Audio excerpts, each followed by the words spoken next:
Hello and welcome to Ruggles Roundup. It's the portion of our Elevated Mission podcast where we talk about all things sports. We're super excited to bring this episode to you.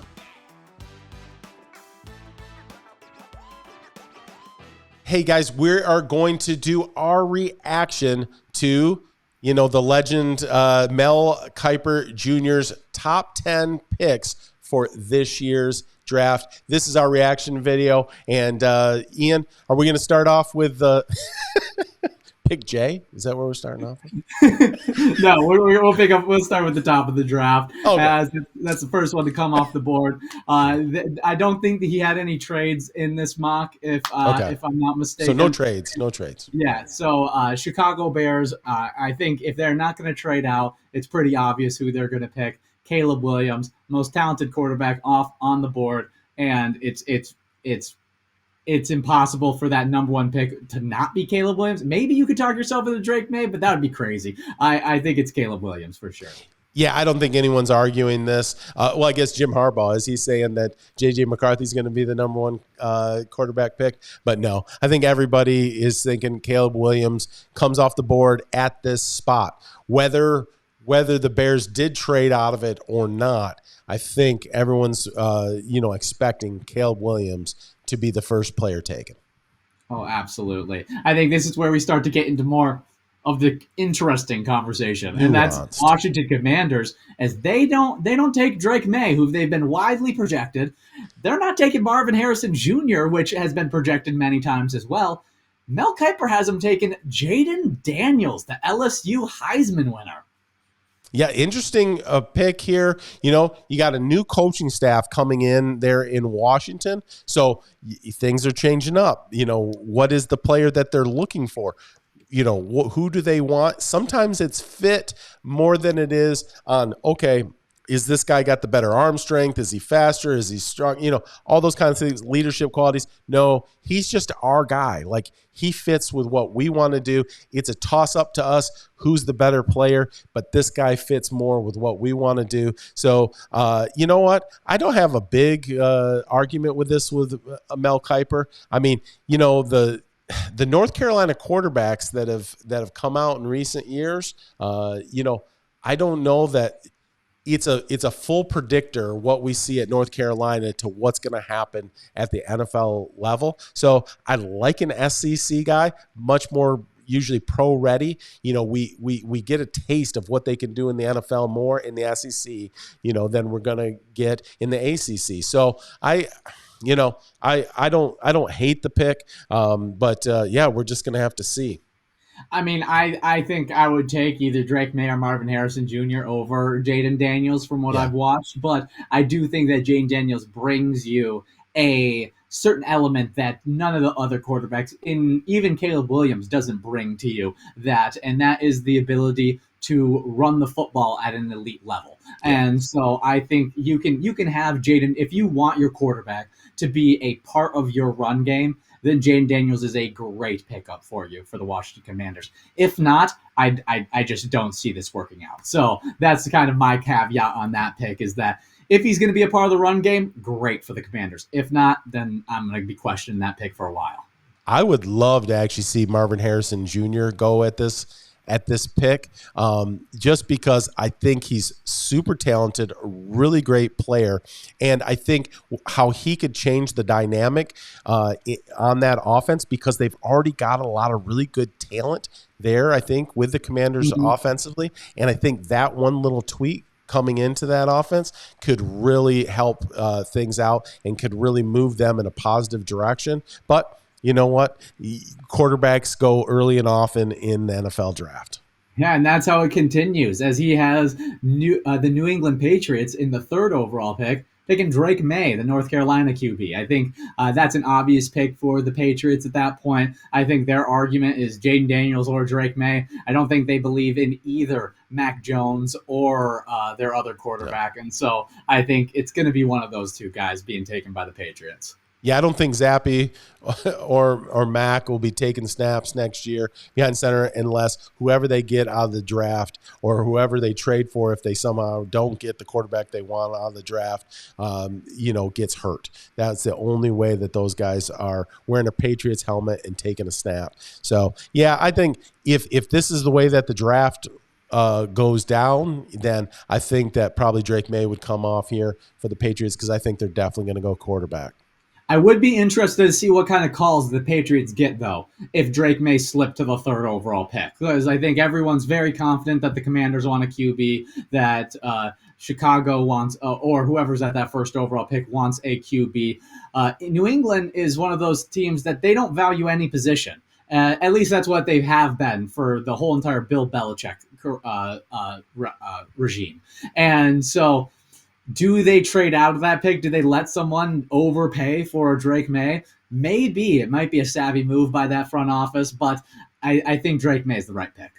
Yeah, the only way I think that is if someone could package draft picks plus a quarterback. If someone could say, hey, we've got a veteran quarterback that can play right now for you, can help your team get some more wins, and will give you some picks, maybe they make that move. Otherwise, I think they stay pat and they take Drake May.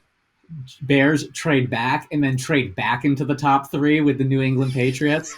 There you go. Give them Justin Fields and a few picks. That would be a pretty crazy little swap. That would be crazy. There. Hey, we've seen crazier things on draft day. Yeah. Absolutely. Okay, next up, Arizona Cardinals. I think it was a toss-up between the top wide receiver on the board or the top offensive tackle on the board. And in Mel Kiper's prediction, he says Marvin Harrison Jr. is the pick out of Ohio State. The fact that he fell to the number 4 overall pick is ridiculous to me because I think he is the most talented player in this draft. When you talk about his value, like his position, he is so far ahead of any of the other players within his position. He is just so finished route running, being able to catch at an elite level. He just has everything you want. And he's coming out of a system that develops pro-ready wide receivers on a regular basis. Marvin Harrison Jr., he's my way too early prediction for Rookie of the Year, as Ohio State always wins it, and Marvin Harrison Jr. probably is going to do it. Yeah, no, I mean, an amazing talent. He's got the pedigree. He's got the chops to go out there and get it done early and often. And if he falls to 4, then I definitely think he's going to come off the board at this point. He is, heads and shoulders above the competition. And here's the thing about wide receiver. It used to be, hey, wide receiver position was kind of the frosting on the cake. You need some cake there at the beginning of the draft. You didn't need the frosting. Now, wide receiver is definitely a cake position. They can be a game changer. They can change the trajectory of your team in a way that they couldn't in years past. With the way offense is played now, with the way defense is played, Marvin Harrison Jr., I expect him to really make a big impact on the NFL this year. And if you're trying to stick with Kyler Murray, I mean, I can't imagine a better guy to pair up with Kyler Murray. Just give him a guy that he can just launch it up to at any point and say, go get it. Right. So I love the pick. Probably my favorite pick in this draft, though, comes up next at that number 5 pick, and that's the Los Angeles Chargers. They just picked up John Harbaugh, and he is one that loves tight ends, and they have him picking up Brock Bowers, the tight end out of Georgia, probably the best tight end prospect we've seen in the last 20 years. This seems like too sweet of a fit for this to somehow this doesn't happen, because that just seems like a perfect marriage. Jim Harbaugh, Brock Bowers, you get him in there, you help the young quarterback who's had to have a new offensive coordinator every single year of his pro career, but we see all the talent. And what helps a quarterback more than anything? Get him a nice tight end to be able to get that ball to, and just be able to operate. I love this pick. Somehow this won't happen, because I just think it's a perfect fit, a perfect marriage. Oh, match made in heaven. And Brock Bowers, elite receiver of the football, but he also can bring in blocking as well. He is one of those guys that he played in that Georgia system. That Georgia system demands you to block, and he was able to do it with the best of the tight ends in the NFL. He's not a Kyle Pitts. He's a guy that can go out there, give you Kyle Pitts like reception numbers, and then go out there and block with the best tight ends in the NFL. So I love him as a prospect, and I think with the Chargers, that is just a match made in heaven for Jim Harbaugh and Brock Bowers. I just love, Jim Harbaugh being at the Chargers, like a gritty team wearing the powder blues. I think that I'm here for it. I'm here for it. I would love it. I would love it. Next up on the list, we got New York Giants, Malik Neighbors, the wide receiver out of LSU. Amazing wide receiver talent. Yeah, a lot of talent here. The upside on Neighbors is tremendous. Again, we've already talked about how the wide receiver position nowadays can really make a big impact, on the field for a team. There's some offensive lineman talent that's hasn't been pulled off here for Mel Kiper at this point. I'm kind of surprised offensive lineman dropping this far down in the draft so far. Yeah, it definitely is a surprise, but New York, if they need anything, they need wide receivers. They have nobody that can get open on a consistent basis. They have a few guys like Wendell. I'm blanking on his name, but good wide receiver. But they don't have that number one guy. No. Malik Neighbors, he can 100% be that number one guy for you guys in an offense. If Marvin Harrison Jr. was not in this conversation, Malik Neighbors would so easily be the number one wide receiver in this draft. He'd probably be the number one wide receiver in last year's draft. But he's just so happened to be paired up with Marvin Harrison Jr. Yeah. No, you've been on Neighbors for a while. Been talking to me in off-air conversations about how much you like him and the talent that he's got. And I'm a believer. I think he's going to do great things at the next level. Oh, absolutely. Next up on the list, Tennessee Titans, Joe Alt. Finally, we got an offensive tackle out of Notre Dame going off the board. This is a nice pick. I mean, this guy can get it done. He's an elite tackle. I expect him to be really good at the NFL level. And Tennessee Titans, they just have always been a team, no matter who the coach is, that, have those gritty, tough offensive linemen that you just go, okay, you know what? We can go out after the game down in downtown Nashville and have a beer with, and they're just that kind of guy, tough guys. And Joe Alt, I think he'll do a great job in Tennessee if that's where he got picked up.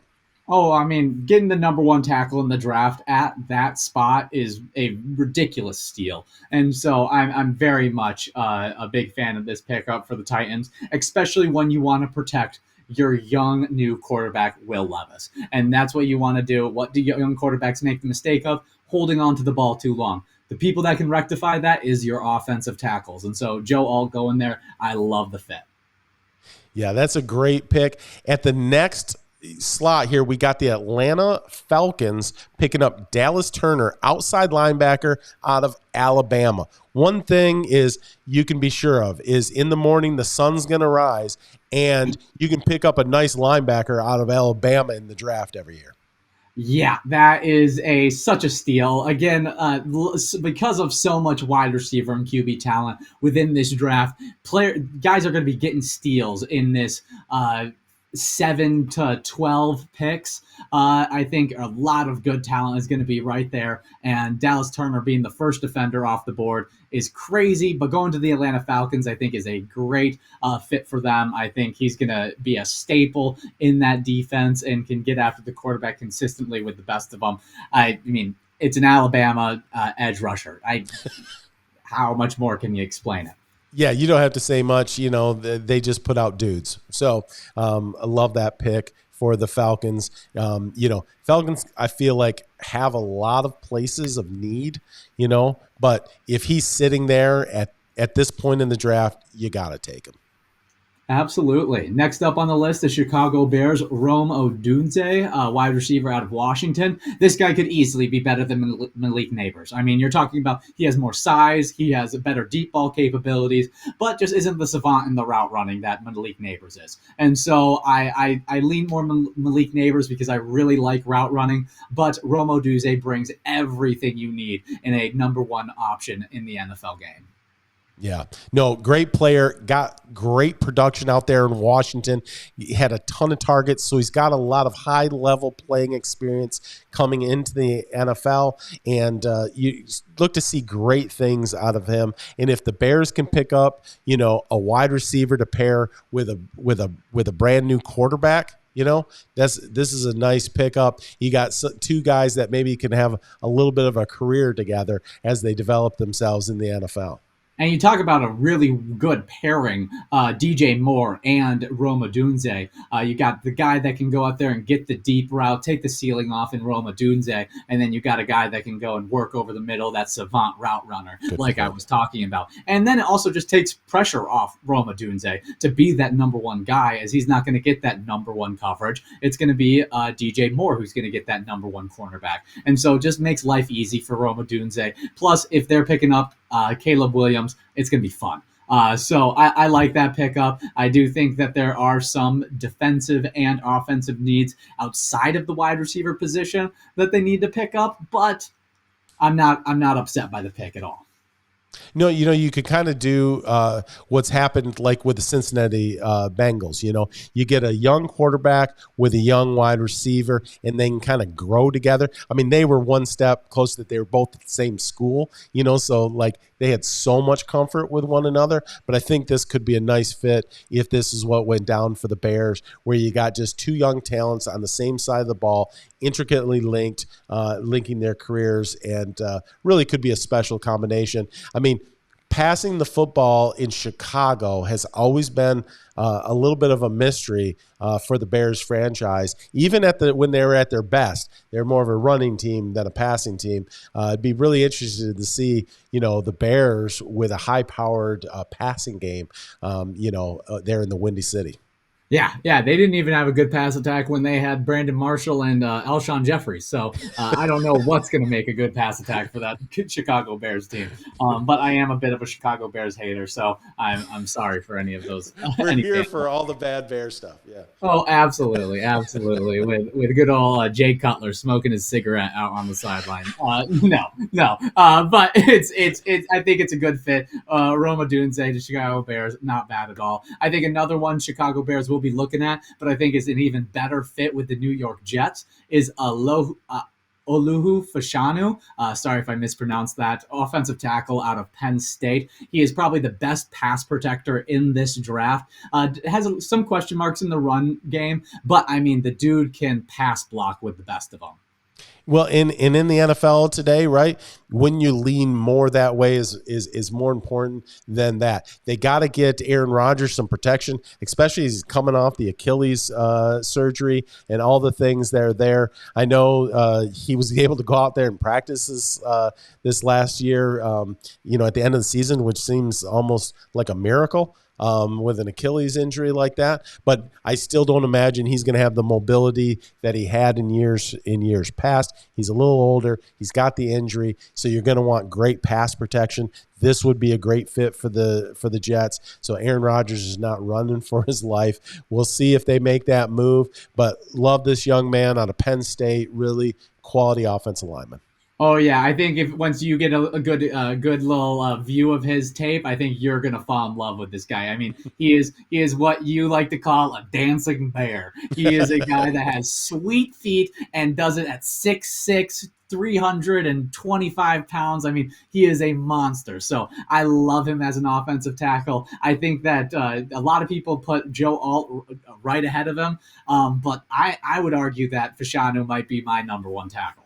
Yeah, when you get those guys that huge and, like you say, dancing bears, I mean, they literally, if they were slimmer, they could go out there and play tight end or maybe wide receiver because they're just that great of an athlete. But you get him on the offensive line, and now you've got something super, super special. So that's exciting to see him as he gets into the NFL and what he can become. I love, the big uglies up front on the offensive line. That's where things get done. So that's exciting. Well, that's our Mel Kiper reaction. Who did he miss? Who's that other guy just outside of this list that you're really looking to see where he lands?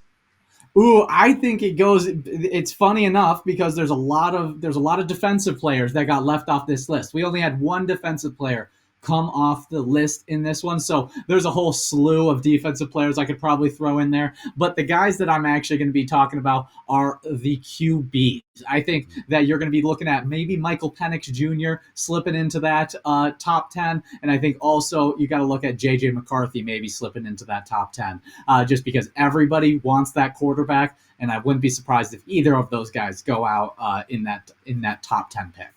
Yeah, it does seem like J.J. McCarthy's actually made that move up above Penix in a lot of the conversation, but you never know this time of year. Coming into the draft, there's a lot of smoke being blown all over the place by these teams. They want to keep the other teams off of what they're trying to do. They want to keep trade options open. They want to make sure that no one knows exactly where they're going, before they do it, because they want to make sure they do get the guy that's on the top of their board if possible. So, yeah, it's going to be an interesting draft, so deep, at the quarterback position. And there's, like you said, a bunch of defensive players that in this mock draft have not come off the board. And if you're in that second half of the first round, you might pick up a gem that really solidifies your defense. And we'll see what happens as this draft goes on. But I don't think Mel Kiper did too bad here in his mock, especially if you say no trades. Maybe we'll come back and do this again, and where we say, okay, trades are just out there. We can do anything we want. And what do you do if you're playing GM? What's the kind of moves you're trying to make out there? Yeah, I think it's interesting. Some of the guys that I want to shout out on the defensive end is Terrion Arnold, cornerback out of Alabama. We talked about it with DNs. It's the same thing with cornerbacks when it comes to Alabama. They always got a top tier one that can come out. I think you also got to look at defensive tackle out of Texas, Byron Murphy II. I think he's a guy that's got to look out for squeaking his way into that top 10. It's tough for D tackles to get in top 10, but I do think he has the option to do so. So quick shout out to those guys. Yeah, nice. I love giving the defense a little bit of love here in our conversation. Well, we're going to keep revisiting this draft. It's so fun this time of year. We're going to have the pro days coming up. We're going to have the combine coming up. We're going to have basically the underwear Olympics obviously happening here. And we're all going to get nod over some guys that maybe we didn't love their tape from college, but man, can they run a 40-yard dash? Or man, can they bench a lot of 225? Or what's that vertical? Holy cow, this dude can jump, and then we're going to fall in love with him. But we'll see where that all goes. It's super fun talking about this stuff. And, Mel Kiper, he's been doing it forever, so fun to just analyze his picks. Maybe we'll pick another guy's picks as well here coming up, give you some more reactions. So that's our conversation about Mel Kiper's mock draft. Well, thank you for watching and listening to Ruggles Roundup on the Elevated Mission podcast. Make sure if you're on YouTube, you click the subscribe and you click the like button. We love that you're out there listening and watching us talk about all things sports. We'll see you next time.